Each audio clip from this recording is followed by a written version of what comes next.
What kind of mother turns her son's life into content? A son who became a father at 14, a 3-year-old child who never chose an audience. Now imagine that reality being filmed, edited, and uploaded for strangers. Personal moments repackaged as entertainment. Trauma flattened into clips. Intimate moments turned into engagement. You might think it sounds extreme, but this is the reality for Kayla. She became a grandmother at 33. And instead of drawing a line between private life and public consumption, she turned that reality into a steady stream of TikTok content. Her teenage son, his young daughter, everyday moments filmed, packaged, and delivered to an audience of strangers who scroll, comment, and move on. Kayla DiCenso has built a large following, mostly by sharing the lives of her 16-year-old son, Xavier, and his 3-year-old daughter, Naomi, with thousands of followers on TikTok.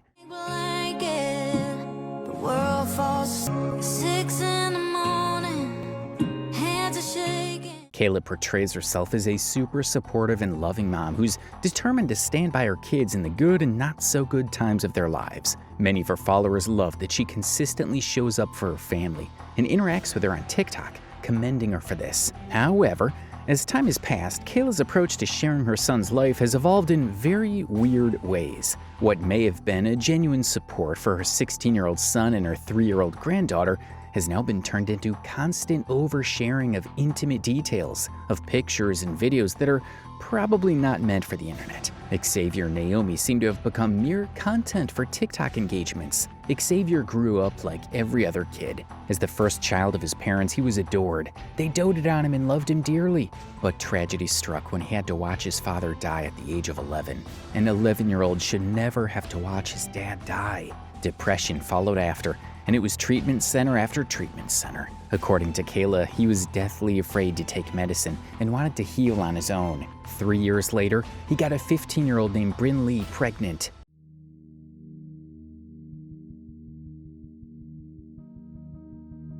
Little Xavier had become a dad at age 14. Kayla chose to position herself as a supportive single parent during that period. That decision may partly stem from her own upbringing. She has spoken openly about growing up in an unstable environment, describing a mother who is difficult to please and frequently absent. By her own account, those experiences shaped how she approached parenting, pushing her toward involvement and a level of emotional availability in ways she felt she did not receive herself. I was raised by a woman who was hard to impress,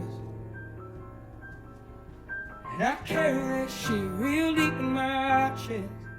Because of this, she decides to always show up for her son every step of the way. She didn't want her son Xavier to experience what she went through. In any situation, she'll always be there for him. You see, there was also a personal parallel that made the situation feel familiar to her. Kayla could identify with Xavier in a way many parents could not, because she was only 19 when she had him. She has spoken about how young and unprepared she felt at the time, still trying to understand adulthood while being responsible for a child. Parenting was something she was learning in real time. That pattern did not begin with her. Kayla's own parents had her when they were just 15. Early parenthood was not an anomaly in her family history, but part of a cycle she had grown up around. That generational context likely shaped how she interpreted Xavier's situation, not as something distant or unimaginable, but something she had already lived through herself. But here's what makes this even more striking. You might assume that someone who had personally lived through early parenthood would be especially careful with her own kids.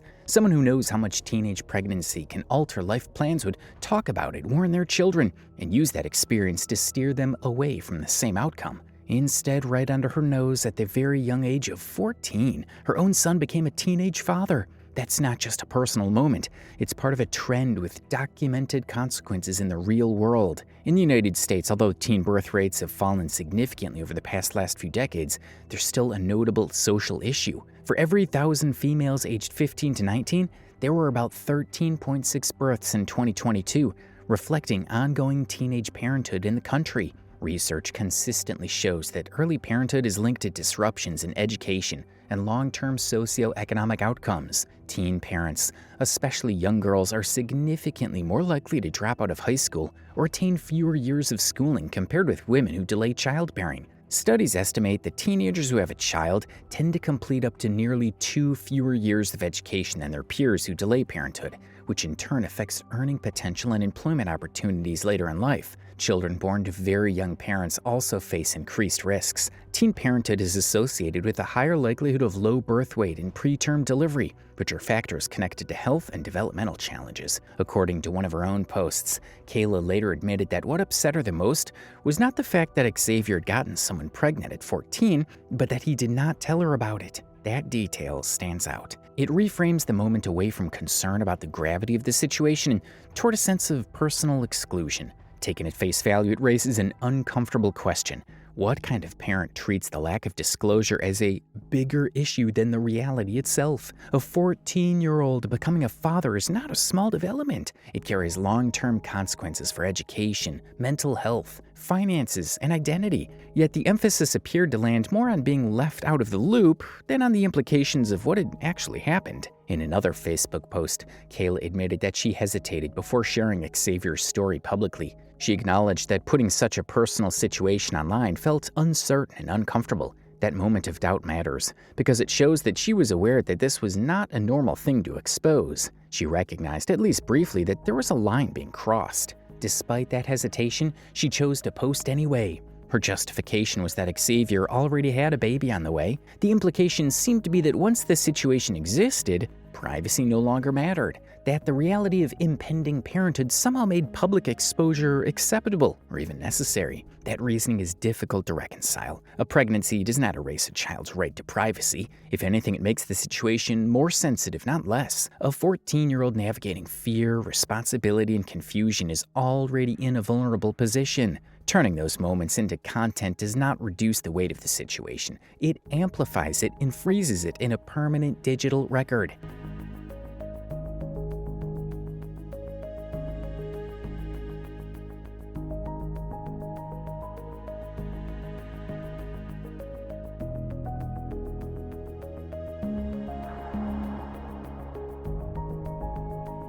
Since Xavier's child, Naomi, was born, Kayla has documented how much love and support she's shown them throughout that phase. Many of her followers have responded very positively to this. I don't support teen pregnancy, however, I support pregnant teens. What once may have felt like a burden is a blessing in disguise. I'm glad you didn't leave their side. I love the way you support them. Thank you for being the parent that is present and supports the situation. What may have started as a story people could easily read as maternal loyalty and unconditional support appears to have shifted into something else entirely. Over time, the focus narrowed. Post after post, video after video, the content centered almost exclusively on her 14-year-old son and his daughter. Their lives became the subject. Their moments became the hook. One viewer observed this and asked her, "Why is every post about this, though?" From the moment she learned that Xavier was going to become a father at 14, the situation was no longer kept within the family. Her followers were brought along almost immediately. Hospital visits were filmed, appointments became updates. What would normally be private milestones in a medical and emotional process were documented in real time and shared outward. From the ultrasound exams to the part where she even posted 3D pictures of what Naomi would look like before she was born. She even went as far as organizing a baby shower, treating the situation as something openly celebratory. Decorations, gifts, smiles, and moments that traditionally mark a joyful milestone were all documented and shared with her followers. The event itself was not kept within close family or friends. It was presented to an audience.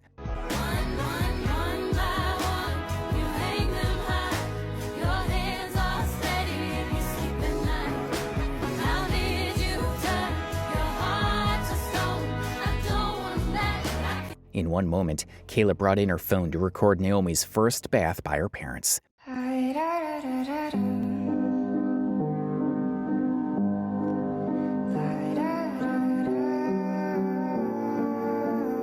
In another video, Naomi appears to have just had a bath and Kayla is there, recording her dress up, zooming in on her body as Xavier applies lotion. Yeah, well, what are you gonna do? Life's a bitch and then you die, right? Sometimes life's a bitch and then you keep living. In one video, she speaks openly about how suicidal her son became after the death of his father. It's presented as context for why she wants to film constantly, why she wants to document every interaction, every outcome, every moment they spend together. The framing suggests closeness and protection, but when those moments are recorded, edited, and posted, the meaning shifts. Grief becomes content. A child's mental health crisis becomes part of a public narrative. Even when they're sleeping or about to sleep, Kayla brings in a camera. Beyond the volume of posts, there is also the way the story is repeatedly framed. Many of the videos feel structured rather than incidental, as if moments are being arranged to land a specific reaction. To Kayla can start to resemble a performance, intentional or not, because the same detail is emphasized over and over again. The age, 14. That number is rarely left out. It's highlighted in captions, repeated in narration, and positioned as the central hook of nearly every post. That repetition changes how the content reads. Instead of being background context, Xavier's age becomes the headline. It's treated less like sensitive information and more like a defining brand trait, something meant to shock, to draw attention, to stop the scroll. Over time, it begins to sound less like concern and more like emphasis for effect. In one post, she states it plainly. Yes, I am a 35-year-old grandma, and yes, my 14-year-old son had a baby. The phrasing is direct, almost declarative, as if anticipating disbelief and leaning into it. The moment is framed not with caution or discomfort, but with a kind of ownership over the situation. The shock value is acknowledged and presented up front. Alongside the constant filming, there's also a pattern in the way these moments are framed through captions. In one post, a clip is edited to suggest that her granddaughter Naomi is competing with another baby for attention. The caption reads, "Hey, you little," written as if it were a dialogue coming from an infant. The joke relies on shock, not accuracy, projecting adult language and intent onto a child who cannot speak or understand what's being implied. In another instance, she refers to Naomi as her slave. That word choice stands out immediately. It's not a term people casually use anymore, largely because of its historical weight and the harm it carries, particularly for people of color. Even when used jokingly or metaphorically, it carries associations that many consider deeply inappropriate, especially when applied to a child.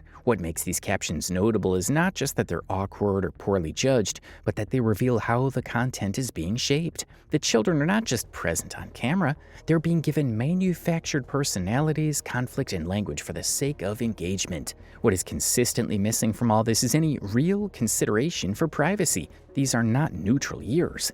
Xavier's a teenager trying to understand adulthood, responsibility, and identity all at once, under circumstances that already put him at a disadvantage. Naomi is a child who cannot consent, cannot understand permanence, and cannot opt out, yet their lives are documented as if privacy is optional rather than foundational. Formative years matter because they shape how people see themselves before the world does it for them. For Xavier, every mistake, every adjustment, every vulnerable moment now exists outside of his control, preserved for an audience that has no obligation to be kind. For Naomi, her earliest moments are already attached to narratives she did not create, captions she did not choose, and an identity shaped before she can speak. The risk here is not hypothetical. Once something is online, it does not fade. It gets archived, clipped, reposted, and remembered long after the context is gone. But in all this, there seems to be one burning question. Where's her mother? Bryn Lee is Naomi's mother, but she seems not to be much in Kayla's videos. Someone brought it up and Kayla's response was, "She is an amazing mother. I don't post her because they aren't together." One commenter was unsure of that and responded with, "Amazing mother with a 14-year-old baby daddy? If she's also a teen, then she can't be a good mother to a child when she's still a child herself." And that same can be said of her own son Xavier, but Kayla probably doesn't really care. What she seems to care about is building her TikTok personality. You might wonder why she's so invested in building and maintaining this online persona. And while there's no way to know her motivations for certain, there are some practical factors that cannot be ignored. Kayla runs both TikTok and Facebook accounts where she posts consistently, often multiple times a week. TikTok in particular offers direct financial incentives through its creator payout system. On average, TikTok pays somewhere between $40 and $100 per 100,000 views. Several of her videos reach 600,000 views. Others climb to 800,000. Some spike far higher, pulling in millions, with a few reaching around 5 million views. At that scale, the math becomes difficult to dismiss. A video performing at the upper end of that range could generate several $1,000s in payouts from TikTok alone. A 5 million view video, depending on payout rate,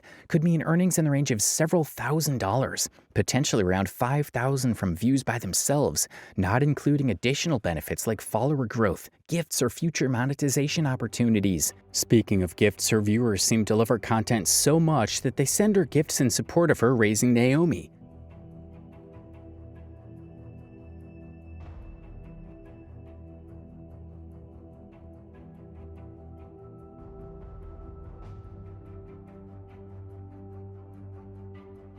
Also on her profile, she has a link to her online Amazon store, where she sells baby items like baby shoes and clothes and even a crib. The rest of the family's not left out of this show. When Naomi met Kayla's own dad, it became an entire content for TikTok. Another thing Kayla does is adultifying her kids. She captions her posts saying things like, her 14-year-old son is a better dad than most men. Why would she need to compare a 14-year-old boy to most men? He's meant to be in school and needs a dad himself, not be one. He's only a child and knows nothing about being a man or a dad. She adultifies her children, assigning them weird roles and referring to toddlers and kids with adult terms like aunt. When everything feels like the movies, yeah, you bleed just to know you're alive.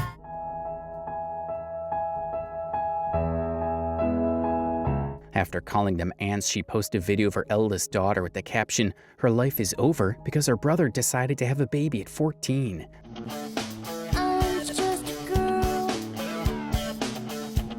That does not really sit right, especially considering that she was a teen mom as well as her own parents, and her entire message is that having a child as a teen does not ruin anyone's life. Then again, she just makes posts about literally anything just so she can get views and engagements. The real issue is the toll this kind of content takes on her family. In the pursuit of clout and engagements, Kayla may be compromising the very things that make family life meaningful at the expense of her teenage son's dignity, his toddler daughter, her own family, and the well-being of those around her. One commenter said, good, stern parenting would prevent that from happening, which suggests that they think Kayla wasn't strict enough and wasn't a good enough parent to allow her son to have a child at 14 with another teenager. Another said, I would never let this happen to my daughter. Nope, nope, nope. But are these comments only just hating? Kayla often describes herself as a supportive parent, and on the surface, that sounds reasonable. Support is generally seen as a virtue, but support, especially in parenting, is not unconditional approval. It usually involves guidance, limits, and at times, discomfort.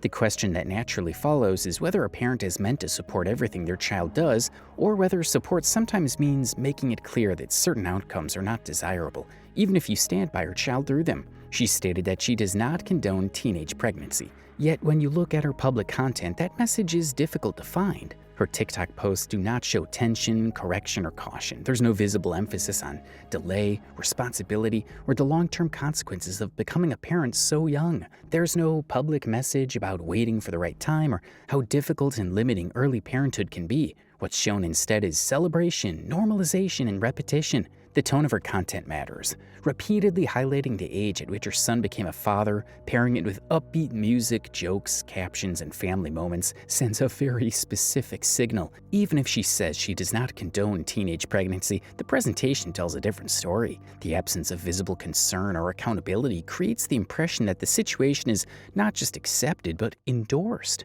Over time, that starts to look less like support through hardship and more like glorification of the hardship itself. Because this content is public and widely viewed, it does not exist in a vacuum. Some viewers have begun questioning whether constantly framing teenage parenthood as manageable, celebratory, and even impressive could influence how others see it. When the hardest parts are minimized and the most shocking details are highlighted for engagement, it becomes easier for teenage pregnancy to appear romanticized rather than risky. Not because it's explicitly encouraged, but because it's shown without consequence. One particular post makes this especially clear. In a video featuring Xavier, Naomi, Brinley, and the mother together, Kayla captions it, co-parenting as 16-year-old parents is possible and they are proof of it. The message is framed as inspirational. The problem is what's left unsaid. Possible does not mean advisable. Possibility does not mean sustainable. Possible does not mean without long-term cost. That's a really weird caption for someone who insists that she does not support teen pregnancy. This is even more disturbing because she works with kindergarten kids. However, videos like that weren't received well by some of her audience. One of them said, "Can we stop encouraging this and give consequences for this barely even in high school having kids?" Another comment was, "We need to stop romanticizing teenage pregnancy." The kinds of posts she makes sets an unhealthy example for her teen audience, many of whom may see these videos and begin to think it's okay to be a teenage mom or dad, just as long as you have a cool mom who supports you through the process, like Kayla did for her son. As teenagers, they're too young to understand the struggles that come with raising a child, then raising a child who has a child. This is really telling of how she raises her children. But these are not the only circumstances that show how she chooses to raise her children. She uploaded a video documenting how her daughter was getting her second piercing on her 10th birthday.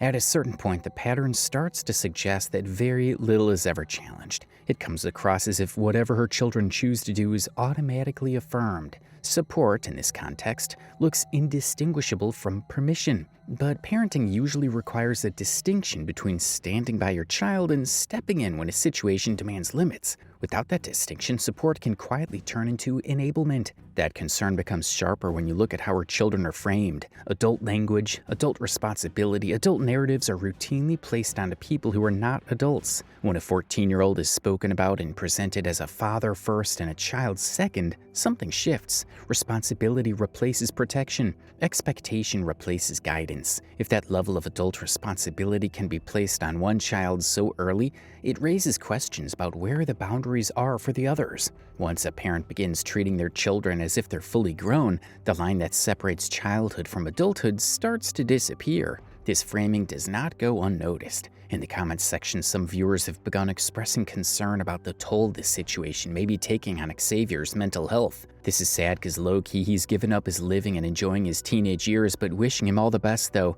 Stay on him, mental health checks. It ruined my brother and we all supported him. As an adult, he struggled so much from his childhood shifting. Love the baby, but don't ever forget he still is one. Even from her own videos, we can see him as almost miserable and tired. He became a father. What's not expected is how she films every moment of it. In his lowest moments, her best idea was to film him and post it on TikTok to show how much of an adult he is. But he's not an adult. He's a 16-year-old child, and she should have helped him rather than film it. In a different post, Xavier looks miserable as he still tries to be in high school as he does his homework, but his daughter's at his side. Kayla could have easily removed Naomi so he can focus, but she takes this opportunity to create content.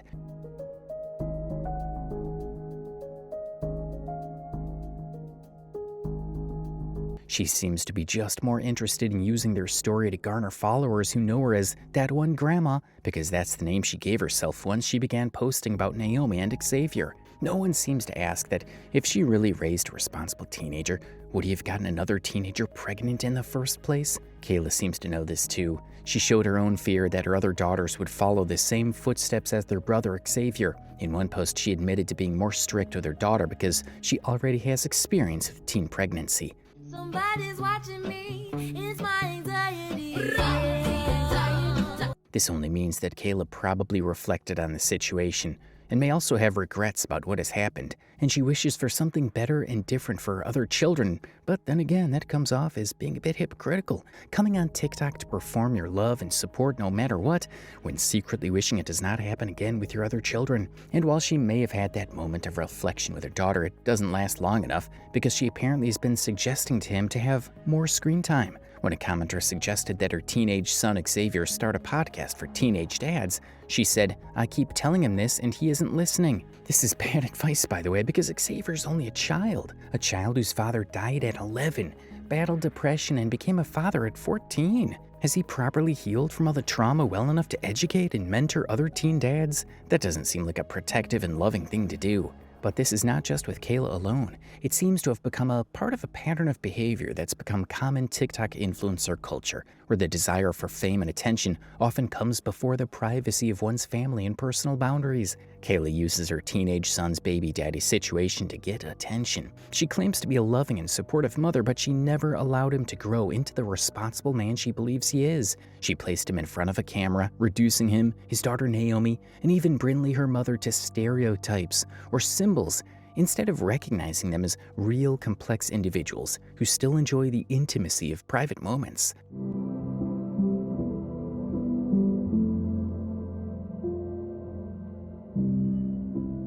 While Kayla may believe her content is empowering or relatable, and may have even gotten a lot of positive feedback from others, it's becoming more difficult to tell the difference between what's public show of affection for family and what is empowering and what's exploiting her teenage son's baby daddy situation for views anymore.